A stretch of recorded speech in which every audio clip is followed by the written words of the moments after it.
So this is like a lesson for young stars and people in a business where, you know, you never know. People want to reach out to you via different means. Yeah. So that means you must be on top of every level of communication you have.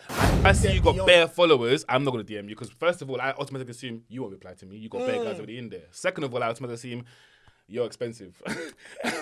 My account ain't that long yet. Honestly, because that comparison thing already red flag. Kills a man. The potential within the pop genre as you know, because Chidima at some point, like I said, she was the leading female on the continent. Allegedly, there was a paper article that came out a couple of days ago. I think I know what you're going to say. That said that Bill Gates apparently had his ex-girlfriend. Ooh, I'ma take you home with me. You're listening to Adeshokwe Live, the Afrobeats Podcast. Right. Welcome, ladies and gentlemen, boys and girls, to a brand new edition of the official Afrobeats Podcast, where we break down the hottest stories every single week with my celebrity guests in the studio to join me to look at what's hot around the world, and we give our own opinions on that. As always, thank you very much for your comments, follow, like, sharing. We appreciate that. Make sure you subscribe to the YouTube channel, and a big shout out as well to our viewers on Yanga Television. We air every single week on Saturdays at 7:30 p.m. and on Mondays at 7 p.m. It's Sky 186, Free Sat 171, and Free View 264. Now, joining me in the studio to break down this week's hot topics is returnee DJ broadcaster and man about it all, my brother Rod Rance. Welcome back, brother. What it do? What's popping? What's cracking? How have you been, man? How's it been? Oh, my days. I couldn't even put into words how I've been this last year. I can't even put into words. Even this last week alone. I'm just waiting for June 21st to come. We can go back to enjoyment. June 23rd is my birthday. Oh, God. So you best believe June 25th, I'll be in a hospital somewhere getting my stomach pumped. Well, we'll definitely be celebrating together. Yes. Now, some of the headlines that we'll be looking at this week will be the sad news that Bill Gates and his wife Melinda Gates announced their divorce. Afro-pop singer Chidima quit secular music to become an evangelist. We'll be looking at the Oscar win for Daniel Kaluuya. And, of course, the Dark Skin Society linking up in L.A., Backchat London, Chiyoma's relationship counselling session that went viral online, and a lot more. Before we get into it, I'd like to speak about a collaboration with Shoobs.com. Now, Shoobs is the leading discovery hub for Black culture experiences, bringing you the latest events, music, and news. With Shoobs, you can discover and buy tickets to the best events happening in your city to satisfy your every need. If you're on a hunt for bottomless brunches, the latest Afrobeats concert, or just a banging night out, Shoobs has got you covered. Shoobs is at the center of all experiences, whether you're an event organizer looking to sell out your event or looking for the perfect event to attend. Visit Shoobs.com and get Shoobs in now. I'm sure we'll be doing that for Rod Rant's birthday. I've already been doing it. Since last week, I've already been doing it. Anyway, we're going to start in Nigeria, where pop star and singer Chidima announced on stage whilst in church that she was quitting the secular music industry and embarking on a journey as an evangelist and gospel artist. She said on stage, and I quote, "The enemy has been winning for too long. I've had my share of influence and all of that, but now I'm using all of that. Everything the enemy thought he had given to me, though, was given to me by God. While he was lying that he," and I'm guessing that will be the enemy, that she was saying there, "gave them to me. Now I'm using all of that to work for my Father." End quote. Chidima is one of the first Afro-pop female stars to really, especially coming from Nigeria, to really capture the attention of Africa. She crossed borders quite early on into Cameroon. Yes, she was yes. actually very big Yes, in I Cameroon. know. I'm falling in love with you. Exactly. She was big in Cameroon. She went into Ivory Coast, into Congo. There was something about Chidima that just transcended, territories. I think it was a combination of her music, her vocals, and the incredible visuals that she also came out with that identified her as a regular African girl that didn't really pigeonhole to being Nigerian, Ghanaian, or whatever, and everybody embraced her quite early. Yeah. I felt somehow that, the lane that she kind of stepped into that early on is what Yemi stepped into and really ran with. Yeah. But what were your thoughts when you saw this viral video last week of Chidima speaking in tongues on stage and declaring, that she'll be using her talents for God? Do you know what? I can't. First of all, I think it's a good move for her in the sense of her voice suits gospel music. The kind of music she makes, anyways, is kind of like soft, soulful, loving music, anyways. So it makes sense from like a musical point of view.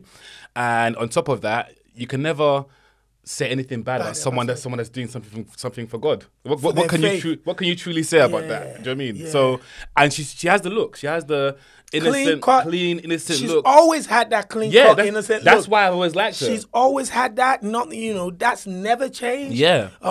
Even when she was like hot on the streets and really making so much, doing collaborations with Wizkid, and there were rumors of maybe there were relationships here, relationships there. But her image has always been like innocent. She was still clean cut, innocent. Yeah, so I love it. I love the idea. What about the people that posed the question that perhaps she never reached, she never fulfilled her potential within the pop genre as because Chidima at some point, like I said, she was the leading female on the continent. She had everybody eating out of her palms. She was in the lyrics. You know what it's like when other artists are putting you in lyrics of songs like, oh, I want my wife to be like Chidima. She was that girl. Yeah. And it seemed like for a while, she didn't go to that next level. And there was a lot, almost like radio silence. So some people are posing the question that, is this just another side situation, thinking she didn't fulfill,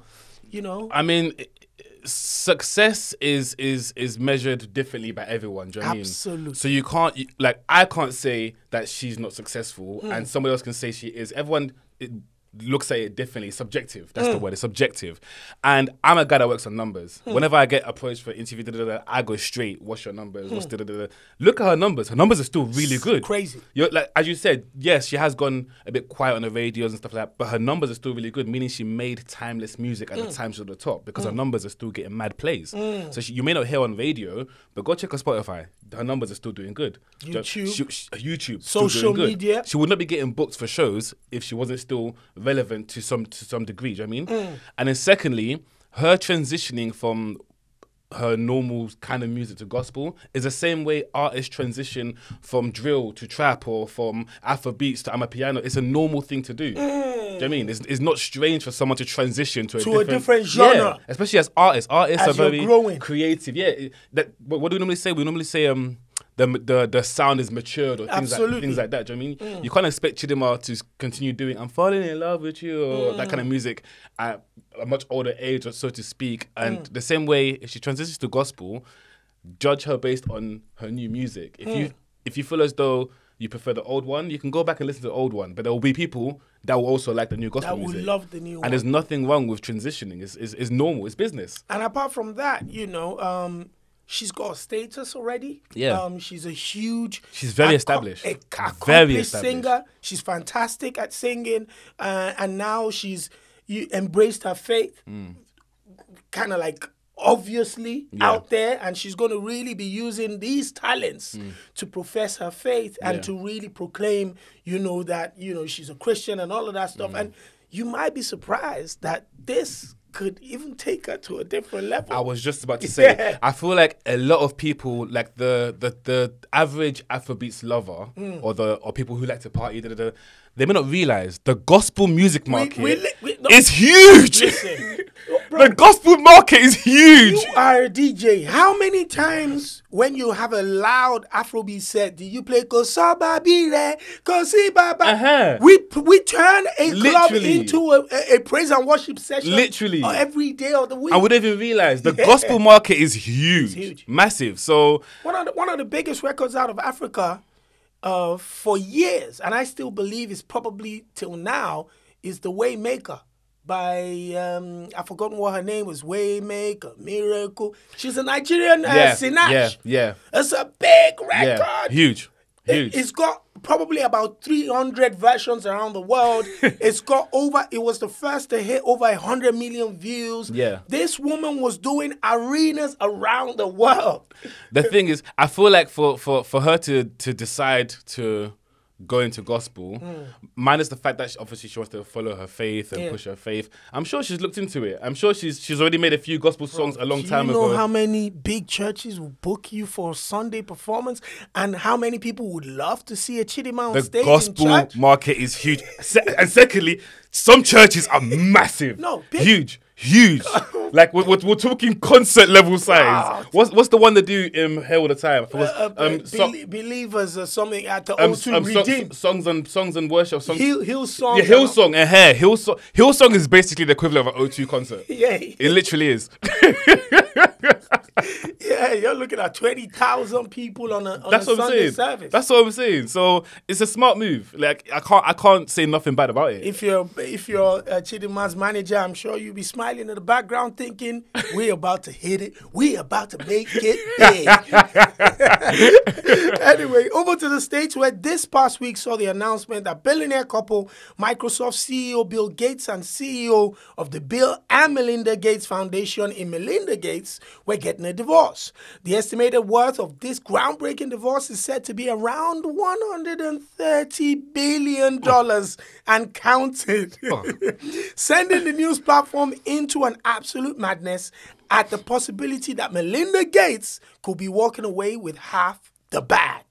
Well, the pair tweeted, and I quote, "After a great deal of thought and a lot of work on our relationship, we have made the decision to end our marriage," end quote. The news that came out was that Melinda Gates wasn't going to be asking for any spousal support, and there seems to be an understanding that their partnership in the Bill and Melinda Gates Foundation will continue. You know, that foundation, I think, in the last 12 months, invested over $1.5 billion into the vaccination, into the research, going into finding vaccines for coronavirus. The Bill and Melinda Gates Foundation has been heavy with healthcare, researches around the world, malaria fights in Africa. We saw the Bill Gates documentary on Netflix where they were looking into the clean water system across the world as well. But hey, this marriage has been going on for 27 years. They've been together since 1987. They got married a couple of years after that.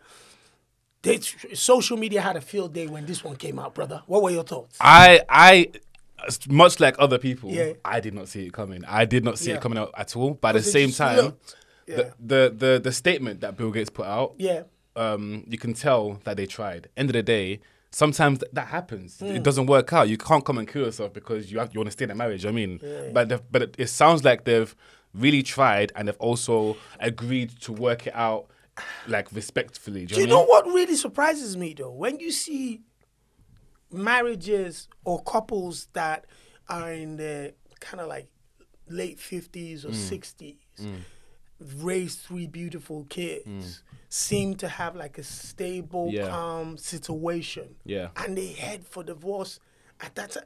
That's what really baffles me. But you know why? It's because as the outsiders, it looks perfect to us, but we have no idea what's happening inside.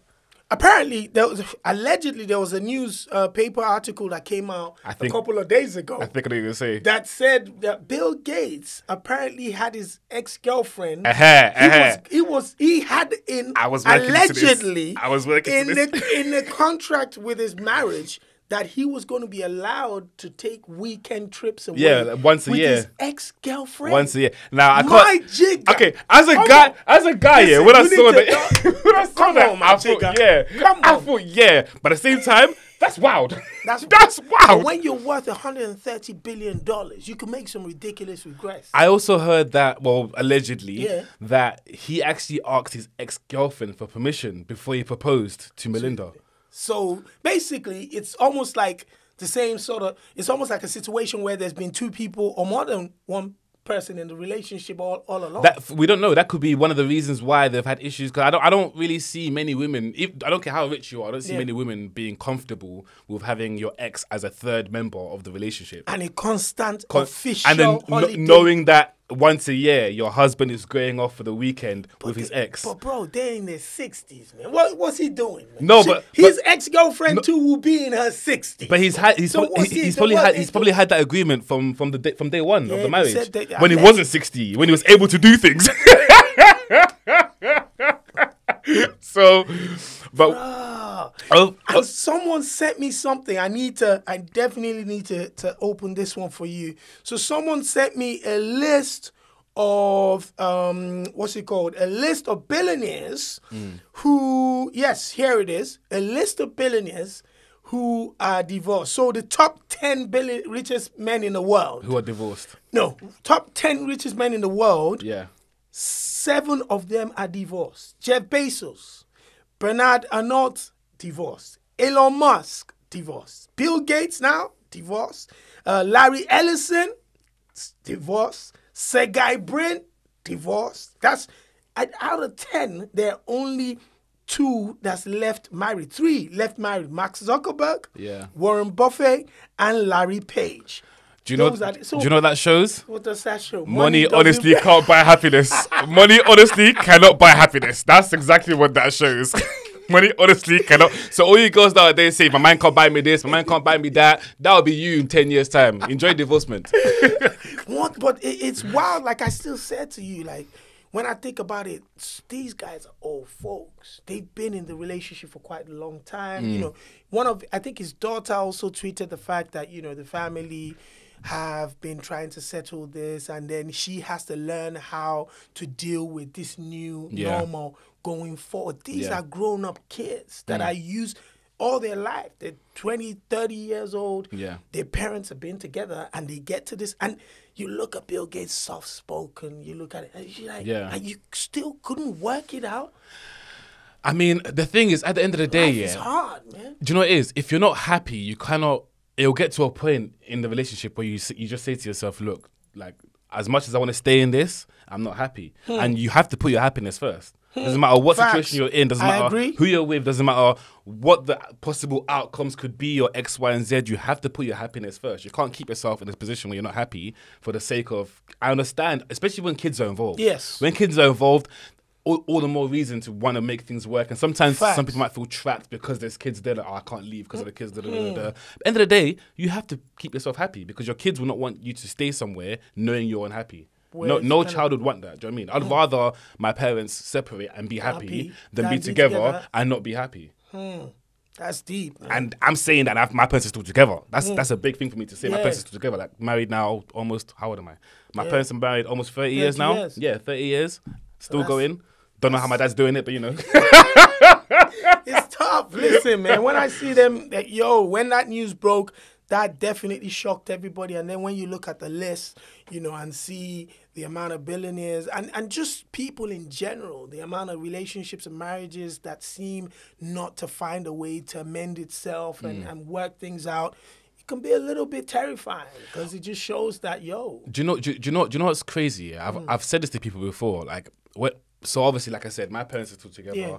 I have a perfect example of a working marriage. And one of my biggest fears, for some abnormal reason, is divorce. I'm so terrified of marrying the wrong person to then go and get divorced. But I shouldn't be because... You've seen how I come from a quote-unquote unbroken home. Yeah. So I shouldn't have that mentality, but I do because it's... I wouldn't say... It's more of like a common thing now. Like, People, a lot of people get divorced now. It's kind of almost normalized. It's almost like a normal relationship. Yeah, almost normalized. Man, listen, we just got married. It's not working. Look at Katie Price. She's on her 8th engagement. Eighth engagement. Talk to me about the fact that they're also flaunting that and my man is so excited. Yeah, I don't understand. Talk to me about That's the that. thing. Like me, I'm not even married yet. I'm scared of getting divorced. And then there's people that are getting engaged 8 times, 9 times. I don't know. 8 times, and there's some people out here that would never get someone to propose to them. That's the thing.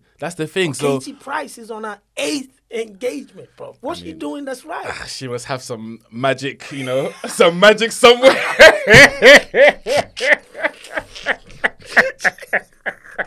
Because my She man must have some juju somewhere because I don't understand. Did you hear how my man was talking on TV? He wanted the ring right now. We need to get married now. I'm thinking They met at the start of lockdown and he proposed. Lockdown's not done yet. We're still in lockdown. And I'm like, bro, have you been around the last 25 years? Do you own a TV? Have you read newspapers? Like, are you aware? Well, shout outs to my brother, man. But to be honest with you, that's exactly how adults should think, regardless of what your previous has been, regardless of what your history has been. I'm gonna have to judge you based on how you've treated me. Yeah. However, that's very difficult nowadays, right? Do you know what? Yeah, that's the mentality I have. I always go into things with my rule is I don't care. I'd like to know so I understand you. I don't care what happened in your past. As long as it stays in the past. Facts. If it starts coming in the current or it's looking in the future, then hanging around with some ex-boyfriends and I'm stuff. out. I'm not with or going to go and see your ex like once a year for a weekend. That's ridiculous, man. I'm out. That we become best friends and stuff. You must be joking. Like, what you taking for a mug or something? Honestly, imagine the concombility. No way. But overall, like, one thing I would like to say though is that in terms of the marriage and divorce overall, as scared as I am of it, I still stand by what I said. If you're not happy, leave the situation. Away. Honestly, your happiness is the most important thing. Absolutely. Like, depression is not something you want to... no. That's not something you want to go into. Nobody wants to be depressed. That's what I'm saying. Just walk away for fresh air, to be happy. Honestly. You can build something else later rather than being... And the beautiful thing is when it's a mutual thing. When it's a mutual separation and you're okay, it's not working out, but we'll still make things work for our kids. Like what they're saying, that they're going to continue the foundation together. Absolutely. They're going to look after the kids together. Like when it's a mutual breakup and it's not a messy divorce, that's the best ones. Because you're still able to have that person that you've had in your life for 20, 30 years. And you don't feel any form of obligation to be the perfect husband or wife. Exactly, that's the one. So better get out sooner so you can maintain that rather than later before you're blocking each other and everything, and then you have to email them, unblock me. You have to send them money and then put the reference, unblock me. And send a screenshot that I paid the monthly fee. Anyway, staying in the USA, where recently... over to the States. So we went to the States, but we're staying in the States, where rapper The Game tweeted out his thoughts on dating by saying, and I quote, N-word, be so thirsty for a popping chick on IG. My N-word. She just got off the private plane from Bali or Tulum holding her Dior luggage. The N-word that's not in the pic, funded.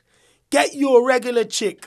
Something with around 231 followers with blurry pics.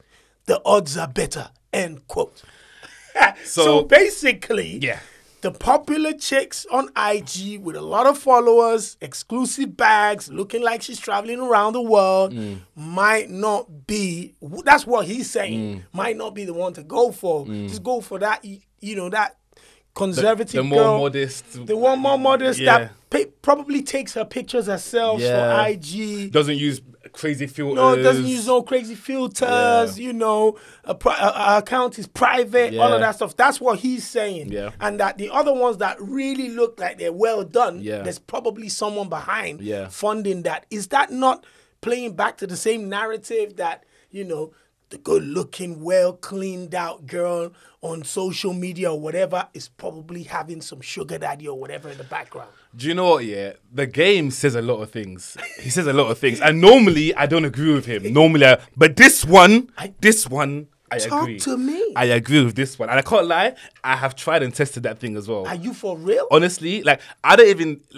if I see a girl's socials or if my boys send me a social whatever, Yeah. if you got more followers than me, I'm not messaging you. I'm not messaging you. I might like 3 pictures And just leave that. See if you like back. If you don't like back, we'll leave it Just at that. leave it alone. But if you have less followers than me, then I'll see what I go on here. And I know that in my head, I could be wrong. If I'm wrong, correct me. But in my head, I feel like the easier to speak to, you're more likely to reply because they ain't got a million guys DMing them. The more followers you have, the more guys that are DMing you. Get that. The more competition I have. I get that. I get that. It's long. So work smart, not hard. I was actually speaking to a friend of mine, a female friend of mine, and I told her straight away that when guys see, good-looking girls that have clean Instagram images and all of that, straight at the back of their minds, they're like, this girl has so much attention. Yeah, her that's DMs the going thing. And that puts us off. And like, That puts us off. if you're a guy that's really looking for a serious relationship, Yeah. that's the last thing that crosses your mind when you see a girl like that. It's not like because it's not that you're looking down on them. You just think that this is gonna be a job where you're fighting off too many, too many competitors. But you know what? Yeah, that is what social media has done to our current society. Because New generation. back in the day, before socials was a big thing, like I used to pick up girls on the street, not on the street, but I used to pick up girls like when I'm walking around or. But in the nowadays you club. can't. But No, you still can, but the thing is, when you do it in person, I don't know how many followers you have. I can't tell from that. But if I go and follow you on IG and I can see, automatically I start making assumptions. And that's where our society is going wrong. Like, as much as I'm saying I wouldn't DM a girl with more followers than me, I still stand by it, but doesn't mean I agree. I know what I'm doing is wrong, but that is why I do it, because it affects my thought process. Do you know what I mean? Wow. If I meet you in person and you're cool, we'll chat, and then I find out later that you've got crazy this followers. many, blah, blah, We've blah, already blah. spoken. I didn't know you already know who the person is, and you have Uh-huh. a stronger connection with that person to But judge if I see them you got beyond. bare followers, I'm not going to DM you, because first of all, I automatically assume you won't reply to me. You got bare guys already in there. Second of all, I automatically assume you're expensive. My account ain't that long yet. And then my friend was saying, when I said that to her, she was like, then we don't need those type of men. We need the men with the big D energy. Okay. That's what I'm saying. Okay. That's okay. That they want you to be like, you know what, regardless of whether she's getting that much attention, listen, I like her, You know, what you saying, that type of guy that comes up. How many of those guys propose? How many of those guys put a ring on it? How many of those guys don't have other girls that they're chatting to or have multiple baby moms? So now you're also playing, it's the reverse for the girls as well, that most of the kind of guys that they usually would go for or more attracted to the guy that comes up with the big D energy, the guy that's coming up, like regardless of whether there's so many guys on her in the club or whatever, he still wants to make an impression and make her know that, listen, I like her now, and move for her. Those are the wrong guys for them to go for. But you know what, yeah? In the rare occasions where I have actually tried to approach girls with crazy followers online, I've never been replied to. They've ignored me. They've ignored my DMs. A whole 6'3" me, you've ignored me. A whole dark-skinned society me, you've ignored me. Maybe they thought that your followers were not up to par. I couldn't help boost their following. But when I saw that, I think that definitely kind of, there was something in there that the game was saying. But like you said, the game is always talking crazy on Twitter. Yeah. So Normally, I don't agree with anything he says, but this one, I agree. Because you've tried it out, and it does work. I agree. So do the girls with the lower followers, they behave? Do you know, trying to say they behave better? In my experience, I'm not saying all before you guys come and gun for me and we see a clubhouse room, #cancel advance. I'm not saying all. In my experience, the ones with lower followers tend to be more modest. They tend to, even if they don't like you, they'll still reply and be like, okay, yeah, thank you, but I'm not into so and so. The ones with the mad followers, they don't even bother. What do you mean? Like, they'll pull a screenshot, put in a group chat with the girls and start taking the piss. This one. I know. Girls, I got another one. How many this week? It's long. Now, staying in the States, where recently singing superstar T-Pain revealed via Instagram that he had just noticed a section of his DMs on his Instagram pages that he had ignored for years. While scrolling through it, he realized that he had ignored many famous DMs from celebrities such as Viola Davis, superstar DJ Diplo, and superstar singer Fergie. It also included some famous Africans, including DJ Cuppy and Juliet Ibrahim, to name a few. Well, he came out a couple of days after that video, a TikTok video went viral, to say, he did hire a social media manager who was the person that identified that he had ignored a whole lot of his, DMs. So he hired them recently? Yes. Okay. That in the past, the reasons why he ignored that part of his DMs was the top DMs were just people that were just sending fans and just some random jokes. Maybe they're at a club, they record someone singing and say something. Because that requesting can get long. So he just felt like, "Look, man, there's nothing in here." But what he didn't know that there was a way to kind of just scroll down and then you see some of those blue ticks and find out who the celebrity is trying to hit you was. Because a lot of people, he got backlash for that. One, for the fact that people thought he was so old that he didn't know that there was a section in his That's DMs. the first thing I thought. He's 36 years old. So he's a young guy. He's not even that old. He came into the game at 17. He's not even that. No, but come on, Uncle T-Pain, come on. Bag your train. Oh, Uncle T-Pain. Uncle T-Pain. He was too busy taking strippers home. That's what it is. He was too busy taking strippers home. That's what it is. But what were your thoughts? Because listen, man, we all see that plus 99 side of our DMs. And we don't go there. Sometimes you go in there and you don't see anything like worth that. Yeah. And then you just leave the more you alone. do it and the more you see nothing important, the more you're like, what's the point? That's it. So does he have a point? Or what has that experience, that video, that revelation, what has that taught you? Do you know what? I can see how the mistake was made. And I don't blame him. When I first saw it, I was laughing my head off. I was thinking, especially when I saw the names, I was thinking, the big guns in and there. the thing is, once I watched it 3 times. On the third watch, I went from laughing to being angry because I realized how many possible hits we could have had. How many possible bangers we could have had. How many possible songs I could have been singing myself. Davis. Oh, my days. He said he's called her. He said, Viola, like, yo, you don't even know what someone like that could be bringing to the table. Literally. Maybe she's got a movie she wants you to kind of write songs for. Yeah, it's he crazy. acts as well, you know. Yeah. T-Pain's acting. So maybe he wants him to be in a movie. You never know. And then even Diplo, those guys get mad numbers. Yeah. Imagine a T-Pain and Diplo song.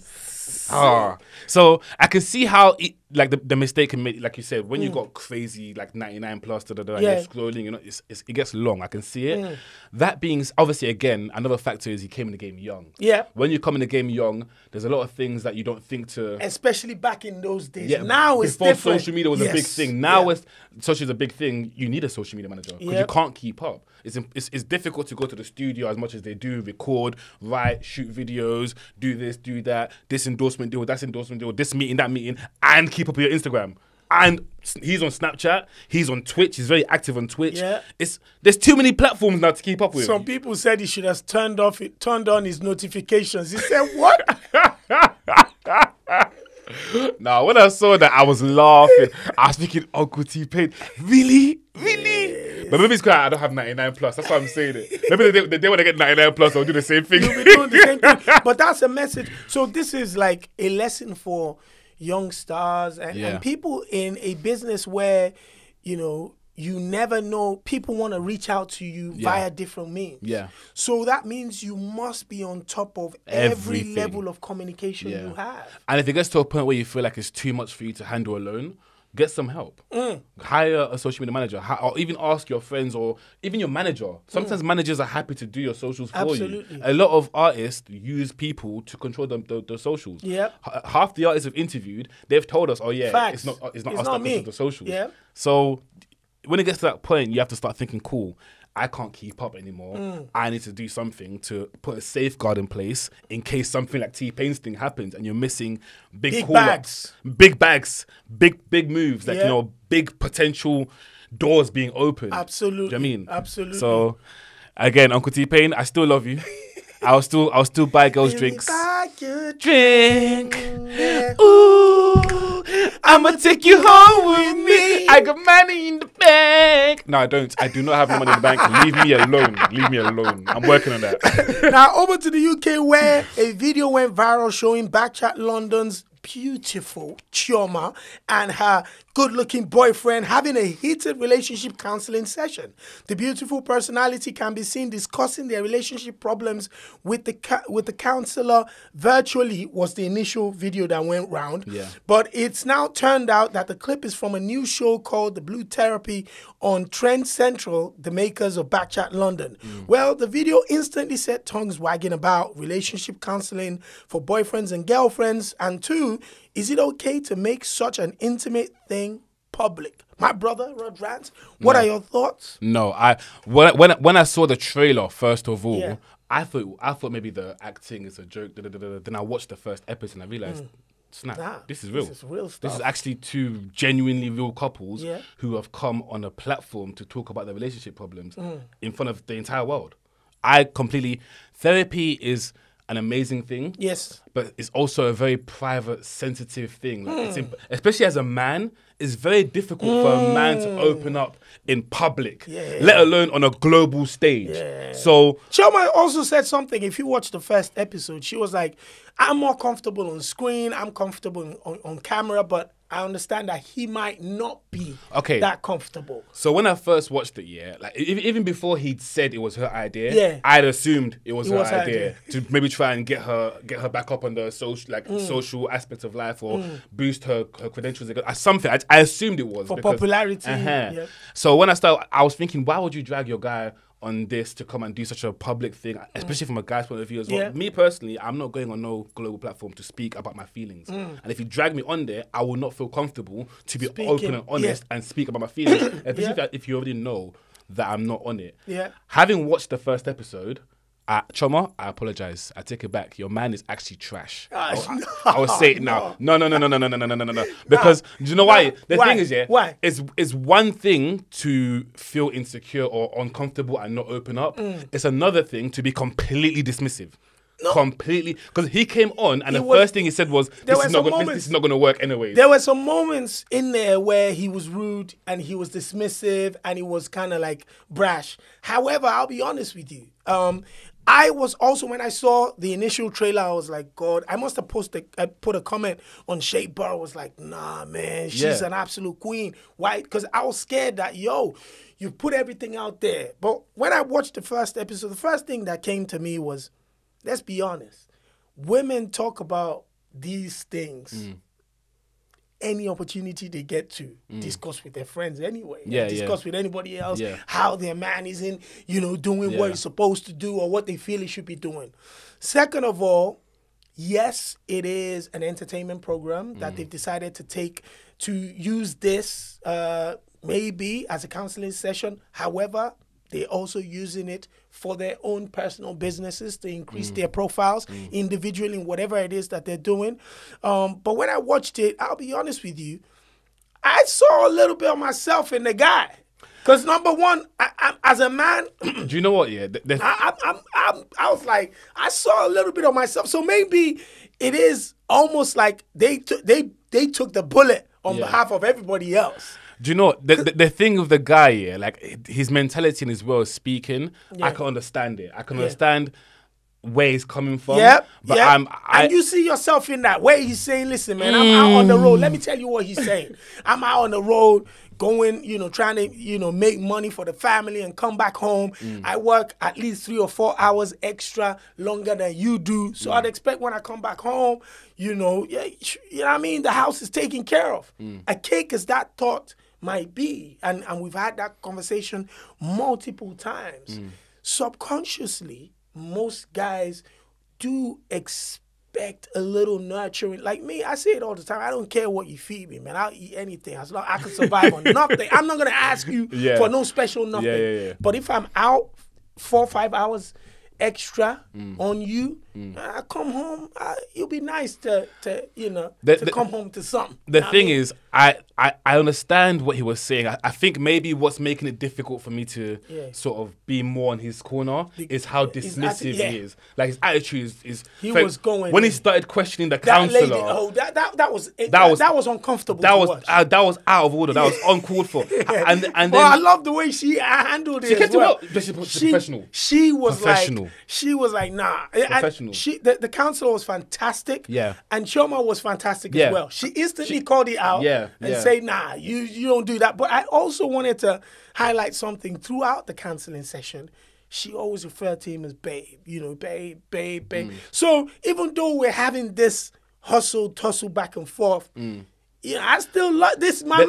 The thing is, I believe that they do genuinely want to work it out. Yeah. I strongly believe that doing it on a platform like that was a bad move because hundreds of thousands of people have seen that. Hundreds of thousands of people will be like me, where they're like, okay, this guy's trash. Do you know what I mean? Yeah. And then on top of that, as like I said, as a man, especially such a manly man, such an alpha male, it's almost impossible to open up to be real on a camera, knowing that hundreds of my boys are going to see this. Anything I say, I'll go to the group chat. My boys, oh, you're moist, you're soft. Get here, bro. Do you know what I mean? Don't start making me.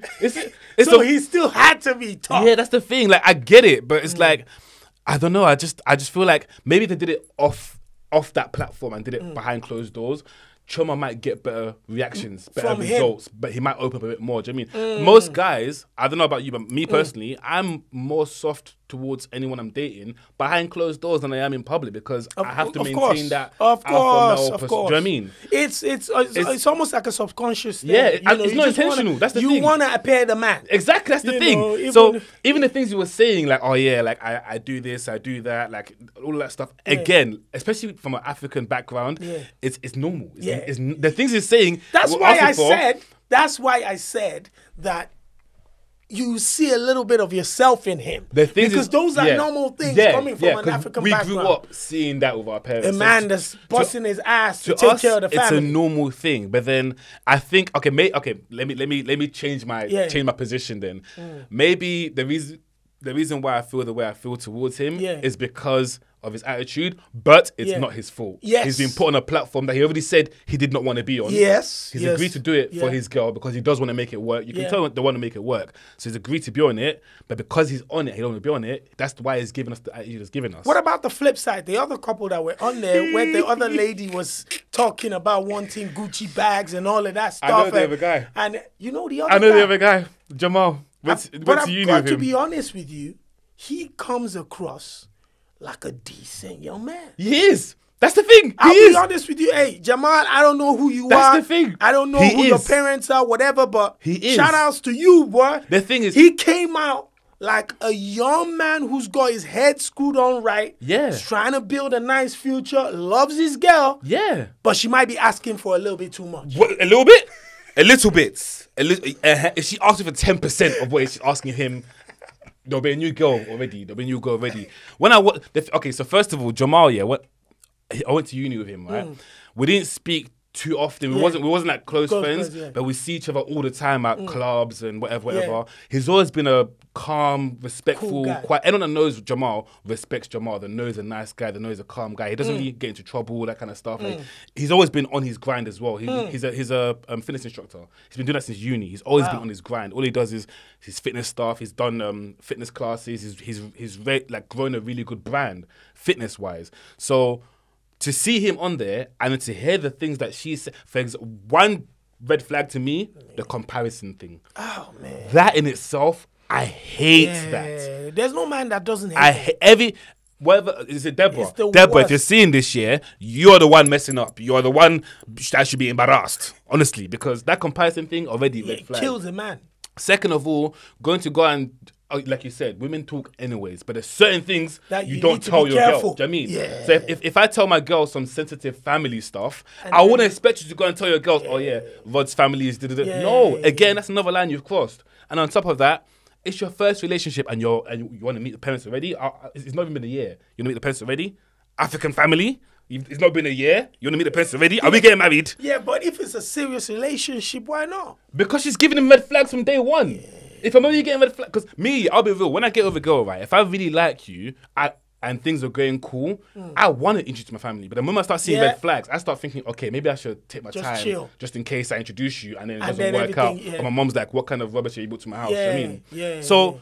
If these are the kind of red flags he's been seeing from early, I do not blame him for not introducing the family. No way. No way. And what about her thoughts or perceptions on his finances and how he should spend on her, go out, buy... Anyone that knows me knows that that's one of my biggest things that I hate about this kind of modern...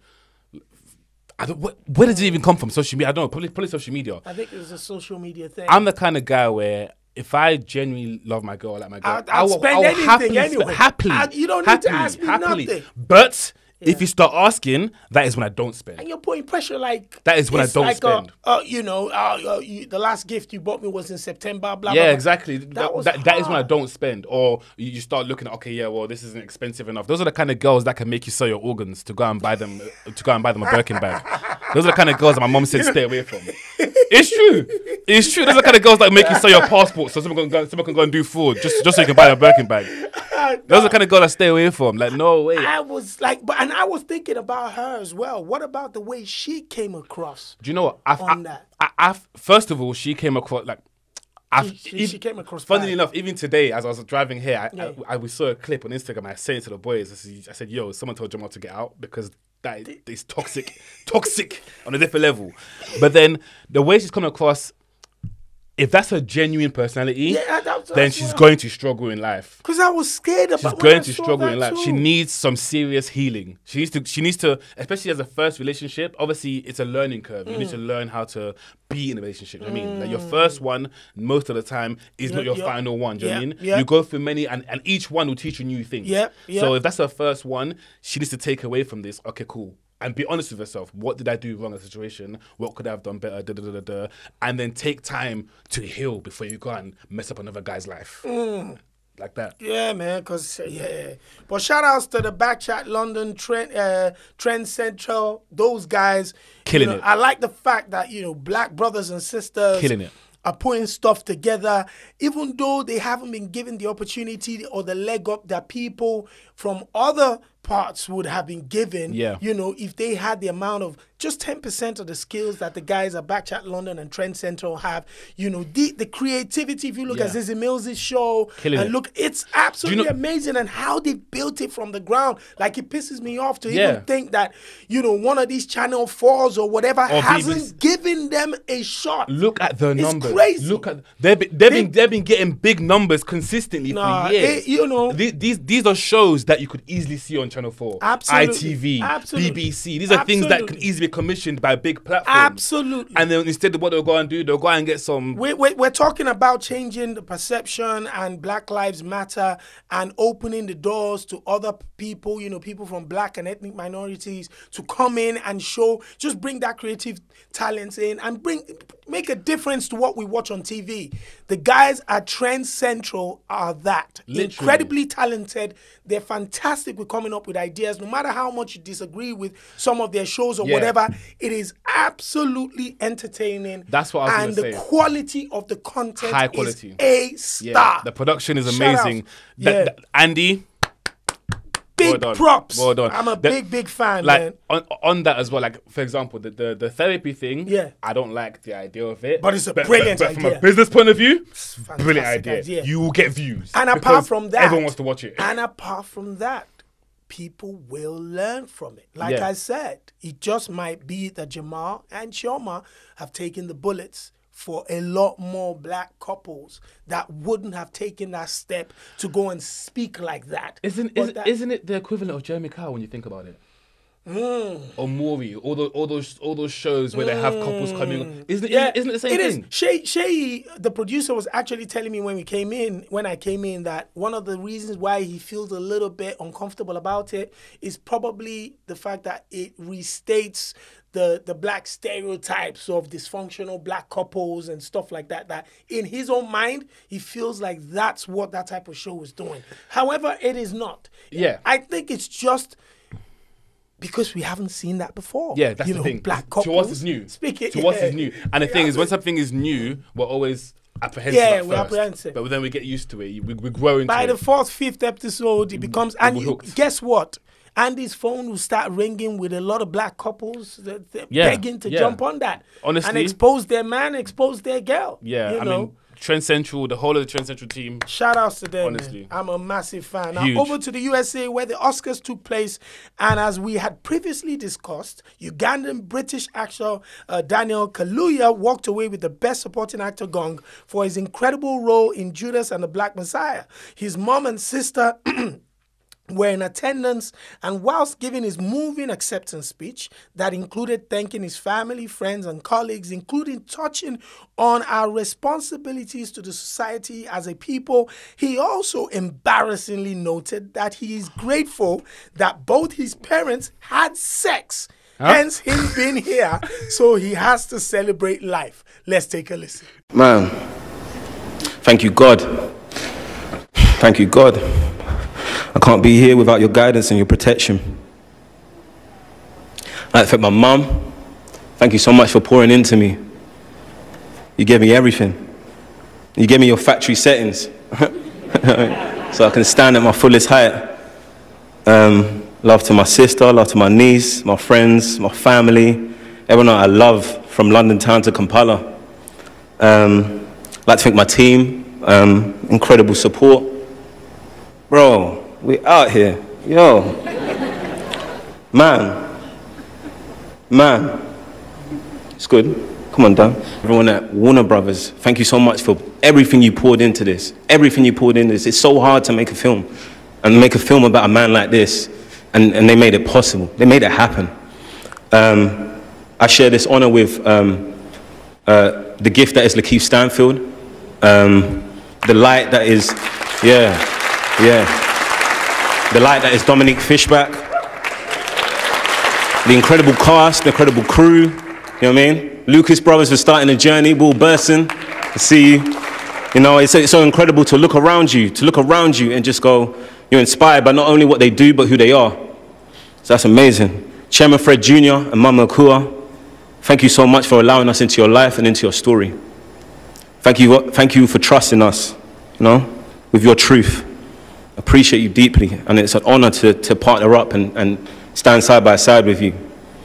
And to Chairman Fred Hampton, bro, man, what a man. What a man. How blessed we are that we lived in a lifetime where he existed. Do you know what I'm saying? You know what I mean? Like, thank you for your light. He was on this earth for 21 years. 21 years, and he found a way to feed kids, breakfast, educate kids, give free medical care against all the odds. He showed me, he taught me. Him, Huey P. Newton, Bobby Seale, the Black Panther Party, they showed me how to love myself. And with that love, they overflowed it to the black community and to other communities. And they showed us that the power of union, power of unity, that when they play divide and conquer, we say unite and ascend. Thank you so much for showing me myself. And yeah, man, there's so much work to do, guys, and that's on everyone in this room. This ain't no single man job. That's some real, and I look to everyone, every single one of you. We got work to do. Do you know what I'm saying? And I'm gonna get back to work Tuesday morning, because tonight I'm going up. We're going up, you know what I mean? We're enjoying ourselves tonight because we've got to celebrate life, man. We're breathing, we're walking, it's incredible. It's incredible. Like, it's incredible. My mom met my dad, they had sex. It's amazing. Like, do you know what I'm saying? I'm here. You know what I mean? So, I'm so happy to be alive. So I'm gonna celebrate that tonight. Do you know what I'm saying? And I appreciate every single person in the room. Appreciate everyone watching at home, you know. Love. Peace, love, and onwards. We go again. Appreciate it. So yes, his mom had a head in her hands when her son was celebrating, accepting the Best Actor gong, and he was like, listen, man, you've got to celebrate life, man. You've got to celebrate life. Look at it, we're still here. At least, you know, my mom and dad had sex. That's why. And the mom just went, Listen, but you have to give a big shout out to Daniel. Yeah, Kaluuya. he's done massive things. He has done. Honestly, I'm happy for him. Like super happy. But if you had told me 5-10 years ago that he would beat where he is today, then I would not have believed you. Not because it was bad, only because the journey, it looked so far away. Yeah. Yes. For not only a black actor, a British black actor, an African British black actor, to get to where he's got to. Yeah. I've always thought he was a good actor, but to get to where it is, I didn't see it coming purely because that climb is so steep. So incredible. That climb is so steep. He's picked up a BAFTA, he's picked up a Golden Globe, he's now picked up an Oscar and has been nominated for an Oscar in the past as well. So now it looks like Daniel Kaluuya, definitely his numbers are definitely going to shoot up. His price rates will be incredible. And then the amount of the access to movie roles that he will have right now will be absolutely outstanding. He is the man. What are your thoughts? We've got John Boyega, we've got Damson Idris. These are black British of African heritage that are really making it happen in Hollywood. How does that make you feel seeing these guys and girls as well doing amazing? Cynthia Erivo, the list goes on. The thing is, in any industry, when you're coming from the UK, to break that American market, whether it's acting or music or whatever, all of us want to break that market. But to break that market is not easy. It's hard. Once you break that market, first of all, you've done it. Yeah. But then the amount of work you have to put in to get there is no easy feat. So these guys that are doing it, like you said, John Boyega, Damson Idris, Daniel Kaluuya. Yeah. I hope no one's sitting at home thinking that they were just sleeping in the bed, mind their own business, and it happened. These guys have been working for years consistently. They eat, sleep, and breathe their craft. So any upcoming actors, or musicians, or actresses, don't ever think that, because you're big in your country, you've made it. No, because Turkey doesn't know who you are. Do you know what I mean? Sweden doesn't know who you are. You have not made it until you have made it. And that's hard work. Yeah, and you cannot make it by sitting. No, you have to be consistent. You have to work hard. You have to keep going. Even if you think you can't get there, you have to keep going. Yeah, that's what makes a star. Facts. That's what these stars have, which is why they're stars. Facts. If you don't have that, I hate to break it to you, you're not a star. You tried. And what about the fact that we also saw a video that went viral, with Damson Idris claiming to be the head of the Dark Skin Society? You had gigs in there, Damson, Daniel Kaluuya, was just a host of black British talented stars in LA enjoying dinner and celebrating each other. What kind of message did that send out? Do you know what? It made me happy. It gave me confidence that we can do it. And when that happened, obviously everyone had their things to say. There was one comment that made me think, you know what? That's a good point. So all of them are claiming that they're the CEOs, except for one person. Daniel Kaluuya is the only one who didn't say it. And somebody commented saying the real CEO never reveals themselves.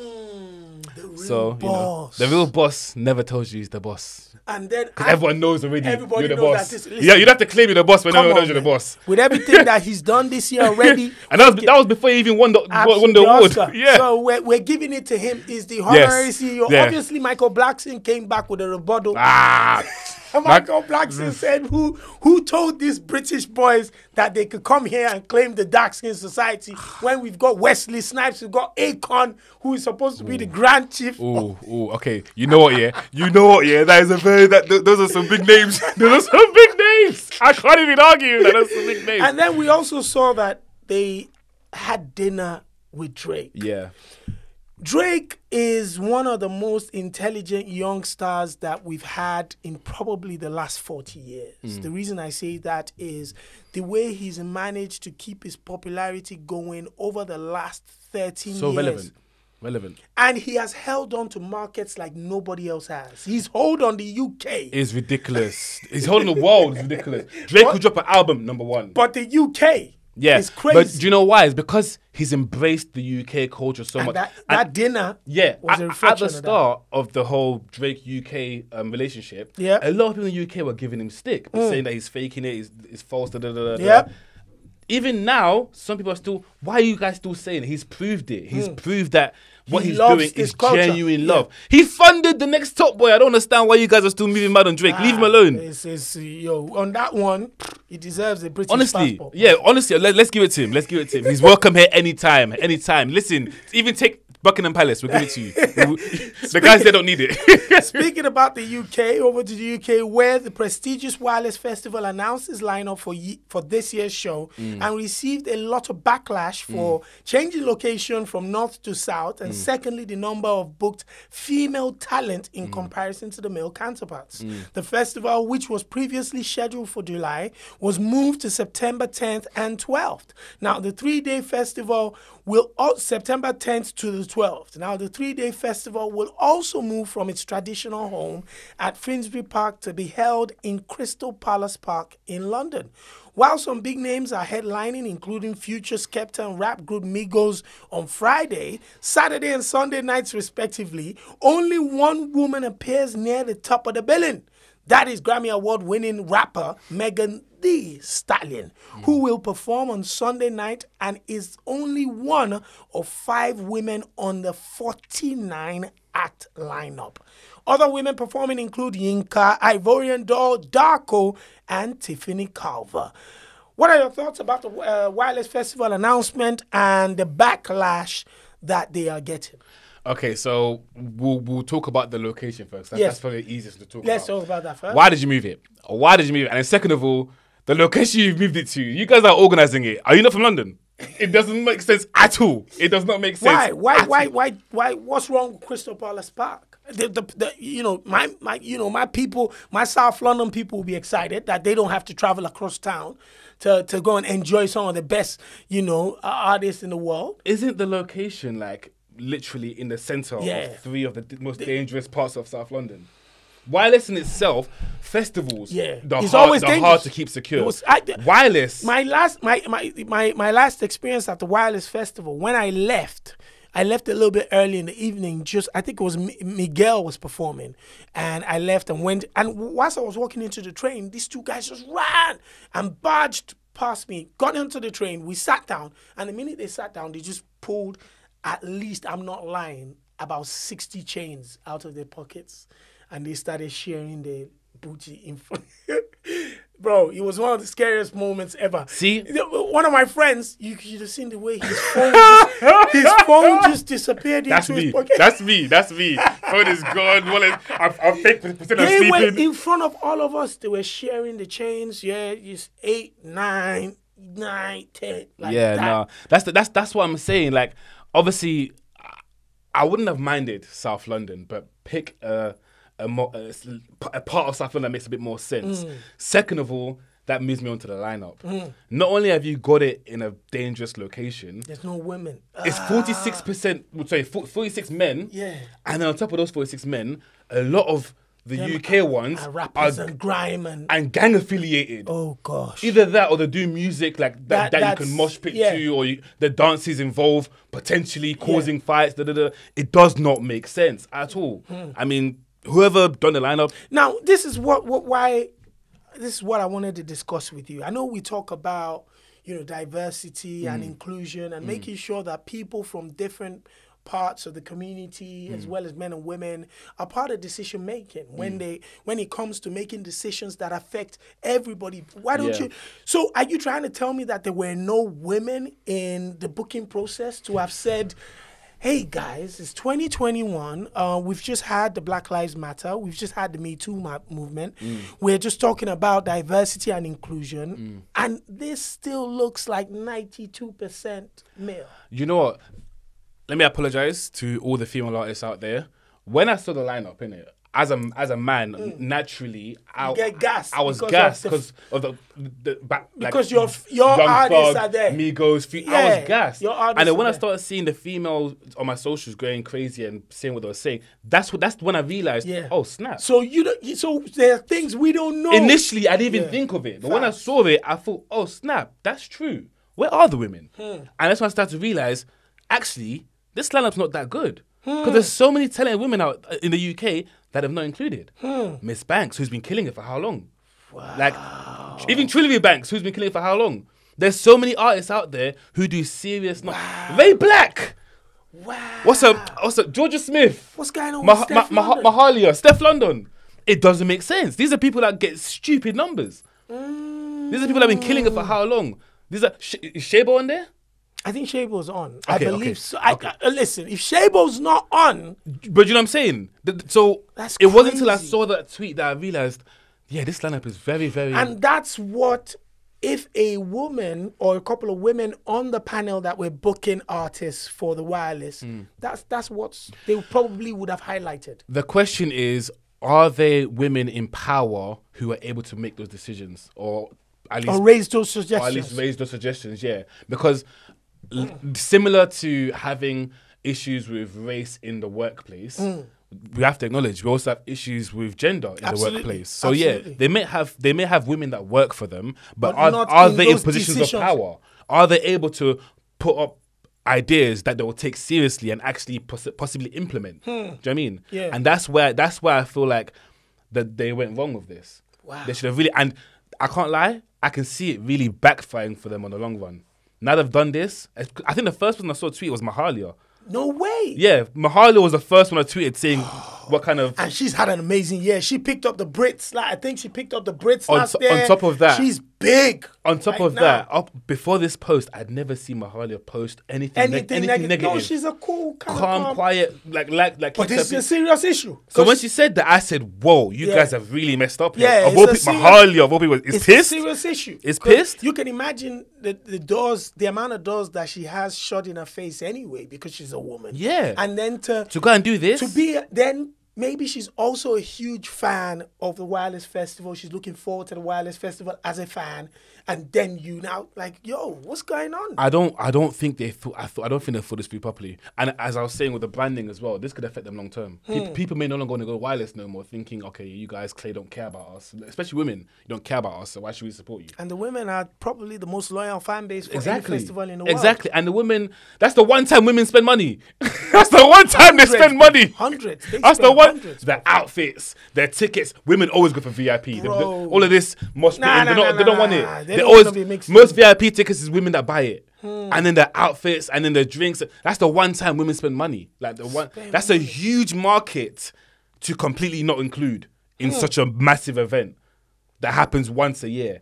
I can't lie. Wireless, you messed up on that one. That was a bad You one. messed up on that one. Now, staying in the UK, where this last week, serious allegations of sexual misconduct, bullying, and abuse of power has been leveled against BAFTA award-winning actor, director, and writer Noel Clarke by allegedly 20 women whom he had worked with in the past.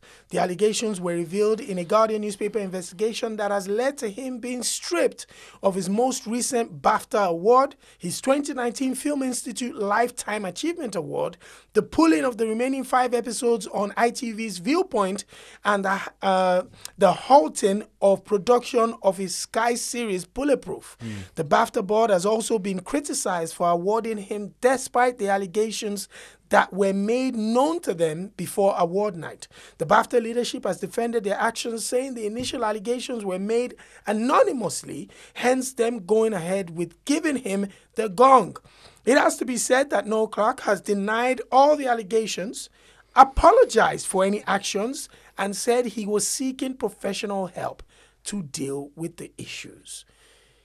This was a bombshell. Huge. Coming on probably about a week after another fantastic night for him, Genuinely. picking up the award and giving a strong speech. That speech made me feel like, you know what? I can can go do out it. there and do anything. That was one of the most powerful speeches I've can do seen it. in the UK in a very long time. Absolutely. Because it was directed to us. Literally. It was directed I to felt every it. single- I had goosebumps. Every single minority, every single black person that, that grew up in London, south, north, east, whatever it is, in the UK, that has had doors closed in your face. I had goosebumps. Yeah. I had goosebumps because when I heard that, I remembered when I first started my show and the amount of doors were closing, and the struggles we had. I had genuine goosebumps. And a week later, this broke. And I put in a group chat, I was like, what, boys, what's going on? What is this?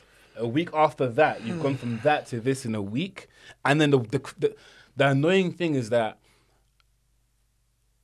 he's been accused of bullying in the past, not sexual harassment, but bullying of other incidences, by his former colleague and friend Adam Deacon, and many other people. And he's been accused of threatening to blackball, that kind of stuff, right? So when this comes out, normally, unfortunately, a lot of the times, the men are not held accountable.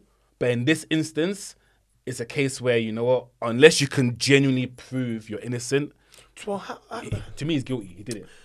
Allegedly. But the thing is, another way a lot of people were looking at it is that here goes, someone in the last 3 or 4 years whose career has really blossomed beyond our wildest dreams. He's become a successful director, an incredible writer. He's got productions greenlit from ITV to BBC to Sky. He is right now in what you would consider to be in his prime. He picked up a lifetime achievement award. He's got that successful double act show Bulletproof with Ashley Walters. And just at the moment where we could say, there goes a brother that's a fantastic symbol of hard work, success, and what you can get. Everything taken. You know what? I hate to say it, but if it does come out and he does get prosecuted or whatever for it, that's it. He's done. I can't see you coming back from this because, like you said, productions have really started dropping him because of X, Y, and Z. A lot of people, even his production company has suspended him. His series partner and very good friend in Ashley Walters, the legend Asher D, has had to put a statement out saying he stands rightfully so by the women who are speaking out in this situation. There's also been an allegation of him taping a naked audition of an actress in a situation that audition should never have been on film. And the thing is, there's no coming back from this. There's no because the thing is, even if he decides to say, okay, I'm going to use my own money to fund my own project to go and nobody's going no one want to work with you. No one wants to be affiliated with you. Nobody will want to work with you because they don't want to be seen to not necessarily supporting, but then at the same time not shunning you for what you did. Yeah. So you're gonna. There's no coming back. There's no coming, and that's the thing. I believe that I could be wrong, but I feel like maybe it's still wrong whether it's back then or whether it's now. A lot of the times when you're in a position of power or influence, especially as a man, it's very easy to misuse your power and then sometimes never realize that you've done what you're something doing. wrong. Like me, I saw some of the allegations that like he was standing too close, or he was,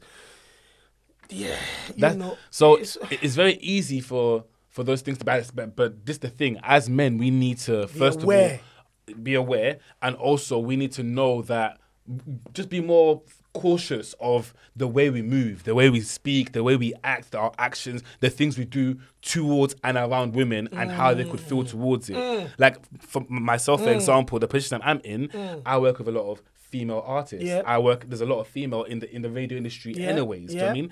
So whenever I'm speaking to these female artists or whatever, I'm very cautious of the things I'm saying so as to not come across the wrong way. So it's not misconstrued. That kind of stuff. I keep it very professional. I don't, there's no way anyone can say, oh yeah, I said this, said that. You can't say that because I know I need to respect you and I need to be cautious. Absolutely. Like I need to essentially put a filter it's on what I'm saying. It's out of respect for you. It is, lack of education or ignorance is not an excuse anymore. No. The last couple of years, or maybe the last decade or 4 or 5 years or whatever, especially has highlighted the importance of men taking responsibility of their actions, being aware of how you might make someone feel, and respecting people for their talents, what they bring to the table, and dealing with them at that level.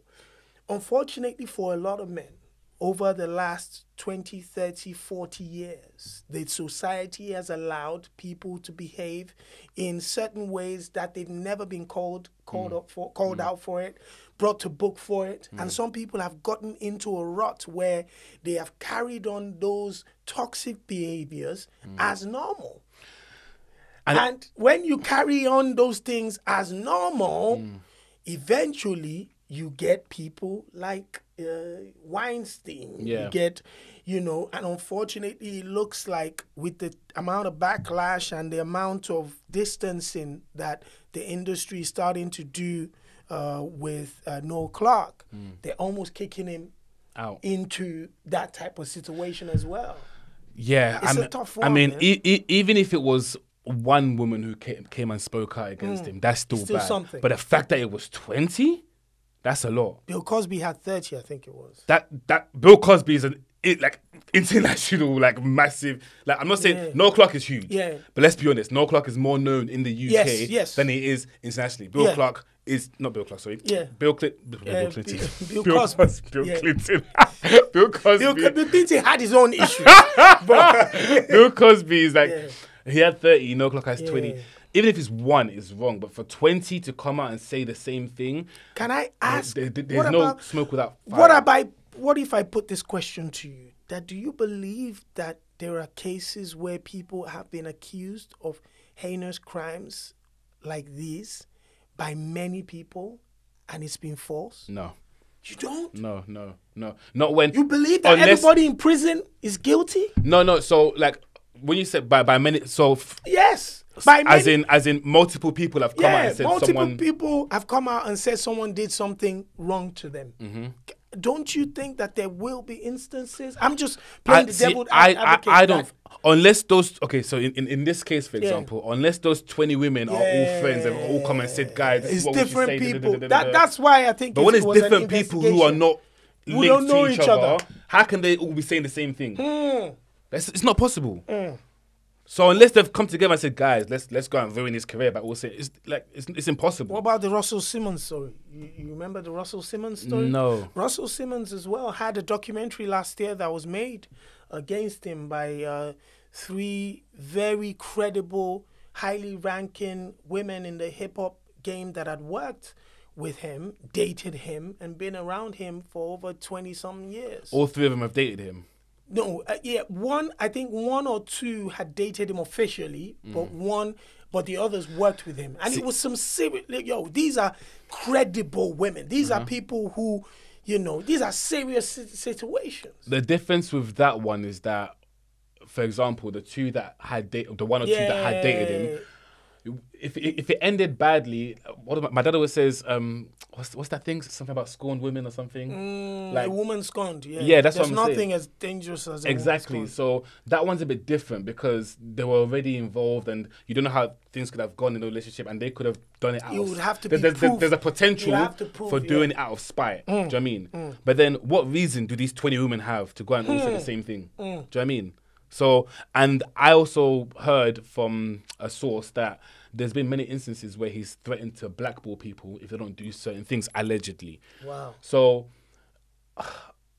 I cannot support anybody or stand by anybody who has that mentality. Yeah. Do you know what I mean? Yeah. Or Yeah. who's capable, even if it was X amount of years Yeah, ago. yeah. That the fact that you were still capable means that in the future, Still dangerous. Yeah, 100%.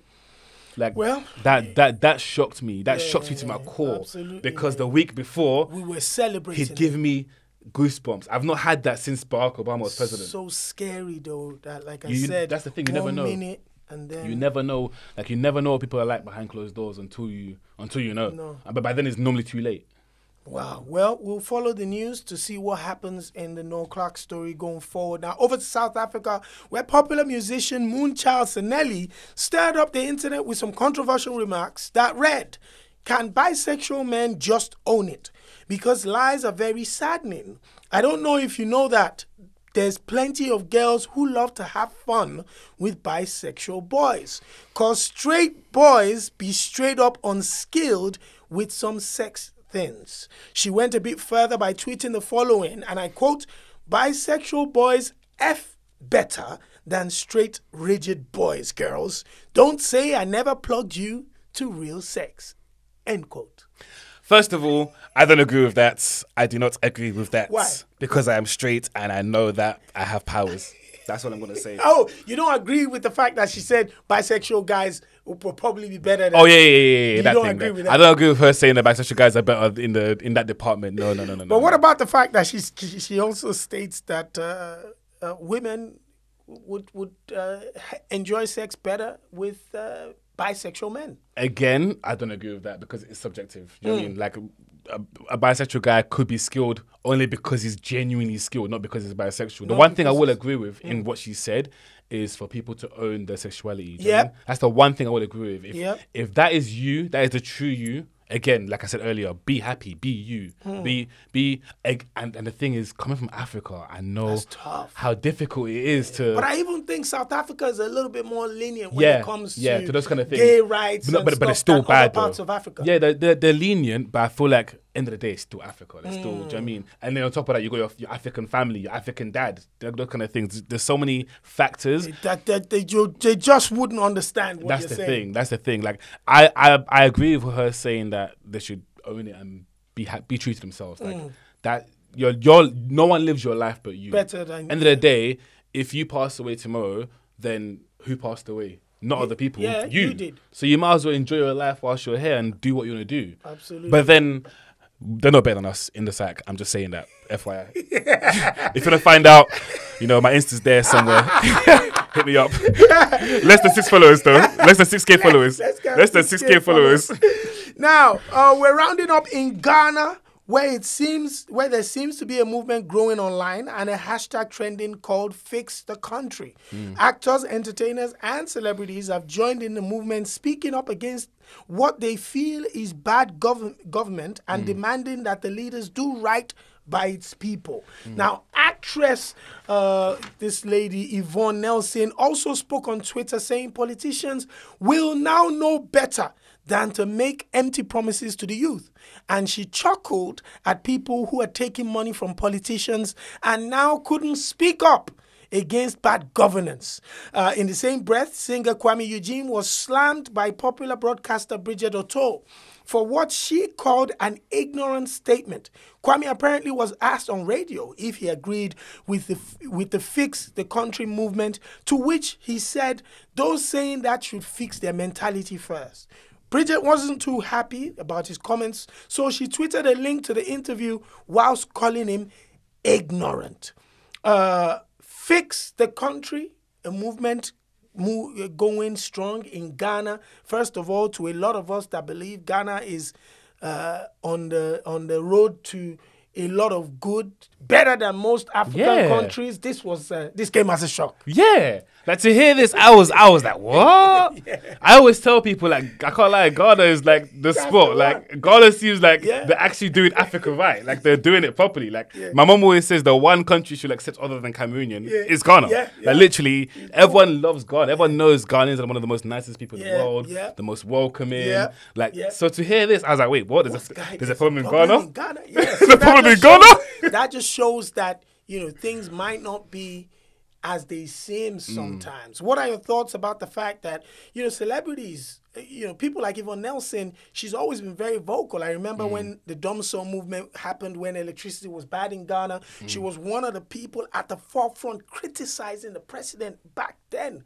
And she still continued in that vein where she's using her a profile, a social media platform to speak up and encourage the youth to speak out against bad governments and, demanding that the governments do better. What are your thoughts about celebrities in that position engaging in the society? I have nothing but the biggest respect for people who use their platform for things like that. Use their platform as a voice to speak, to reach like a huge number of people and do good or what they may seem as good. I have nothing but respect for people like that because a lot of people have a platform and they don't use it for the right things. Instead, they'll go and post nonsense that's making them money, but it's not helping the community. It's not helping the village. It's not helping the people. It's helping no one but their pocket. Those kind of people, I I respect you a little bit because, you know, naturally I'm a respectful person anyways. Yeah. But if you have a platform and you use it to speak out, like yourself, I respect you highly because of the way you use your platform. You speak out against violence against women, domestic abuse.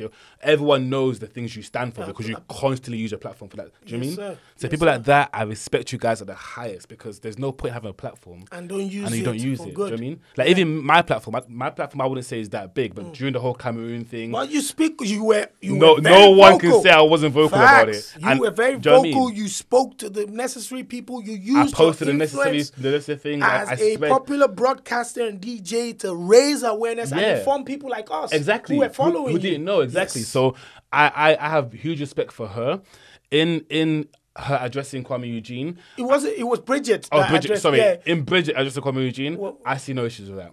She had the right to do that because as someone like Kwame Eugene should be experienced enough to know that when you're being interviewed, you have to pick your words wisely or at least elaborate on what you're saying. Exactly. Because if you say it the wrong way, it can be misconstrued and it can get you in trouble. Because if you listen to what Kwame said in saying, you know, people should fix their mentality first, the first thing that comes to mind as someone that will take that a lot deeper is, first of all, I know what Kwame is trying to say, that, even though we want the government to do better, you know, us as Ghanaians, us as Nigerians, we still have to do better to ourselves too. That's the thing. That's what he was trying to say. See, if he said that or elaborated, she would not have tweeted that. The same way I would not have automatically thought, what's he saying? What's he saying? Do you know what I mean? It won't come across as ignorant if you say it in that way. Yes. But if you're going to answer questions like that, you're opening yourself up to be as a target. Bashed. Yeah. Absolutely. So that's the only thing with that. Like, some people like Kwame Eugene, Stonebite, the big artists in Ghana, those are the people that I'd expect to be following the other personalities sort of lead. Do you know what I mean? Speak out against it, use your voice. Especially those very wise in how you choose your words, because people are emotional. You know, the people in the country are looking at people like you with voices to speak on, because they see you take pictures with government officials and perform at parties with them. So they hope that those people would at least listen to you. So if you're speaking and it sounds like you're not speaking on, you know, on what we like, that can affect you long term. And someone like Kwame, in recent times, he just had a little situation where there was a song he featured on alongside Sarkodie that people alleged that it was in promotion of a political party in Ghana, and he wasn't too happy about it because he spoke out publicly to say, yo, these things are very risky because that could be the end of my career. Yeah. You know, especially if the people are not messing with me endorsing any political party. That's the thing. When you're in a career that relies on the people, you need to be very cautious of how the people perceive you, and you can do that by watching what you say. Like for example, like relating to Cameroon, a large population of Cameroon's community or Cameroon in general, believe it or not, hates Samuel Eto'o. Wow. They hate Samuel Eto'o. Because it was close to government. It was top. Yes. Yeah. Because of that, and also because when you're in a position of influence and you're meeting these people, as your people, we're expecting you to speak on our behalf. But instead you're rubbing shoulders and you're making your pockets bigger and you don't seem as though you care for us, then why should we support you? So because Kwame is in a line of work where you need the Ghanaian people on your side for you to be where you are. You should allow them to see you doing things for them. And speaking like that. No, that makes a lot of sense. Now, this was supposed to be a final story, but something just came to my mind. In the last 24 hours, it was revealed that the Tokyo Olympics have now put out a law that bans people wearing Black Lives Matter or speaking about political issues during the Olympics next year. And I wanted to quickly get your thoughts on that. I was obviously disappointed. I thought that should be struck down. I think there should be an uproar by Black and ethnic minority athletes across the world speaking against the Olympic board heavily, because if not for platforms like the Olympics, where the likes of Jackie Robinson in Berlin raised his fist up for Black power back in those days, there would not have been awareness about the injustices that face the Black American, you know, in the United States of America. And for an organization like the Olympics, a body like that, to say people cannot raise and reiterate that stereotype of saying just shut up and dribble. What happened to free speech? Yeah. Is that not a thing no more? No, it looks- When did they get rid of free speech? Because I must have been sleeping and missed that one. Yeah. What happened to, like, are we not allowed to say what we want to say no more? It's crazy. I, of course, naturally do not condone that at all. Absolutely. At the same time, can I say I'm surprised? It is Asia. Not really. As much But what as about the fact that we're fighting for, for Asian lives matter as well now? That's the that is the thing. Asian lives matter. There's a big fight Huge. against the violence Towards Asians. the ridiculous violence that Asian Americans and Asians around the world are Yeah. facing because, sadly, of some small-minded people. Yeah. It's, I mean, so in the in regards to the Olympics thing, the fact that the Olympic board, they need to do something. Yeah. They need to do. If they don't, then not only will it look bad on Tokyo or Japan, it will also reflect on them. Yeah. And let's not forget, obviously, athletes come from all around the world, but let's not forget a large population of athletes are black or minorities, so to speak. Yeah. So if they all decide, okay, cool, we're not competing now this year. That's X, what Y, I was Z, thinking. It's gonna affect your board. It's gonna affect that's that what I was sport. It's thinking. gonna affect everything. Like, yo. Like, you gotta think bigger picture. Okay, yeah. Even if Tokyo say cool, like, we're not standing down, like we've said what we said, take it away from them. You are the board. You have the power to say cool. Well. And also, isn't the Olympics meant to be about embracing diversity? And how can you say you're embracing diversity, but you're also saying don't say BLM?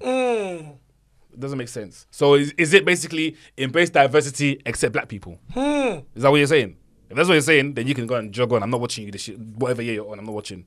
On that note, my brother Rod Rants, it's always a pleasure to have you Always on a the pleasure. podcast as always.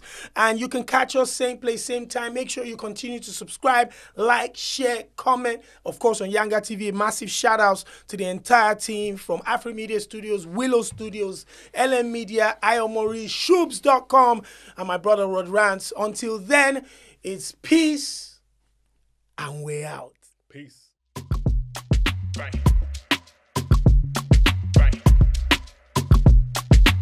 Red soon got that sauce.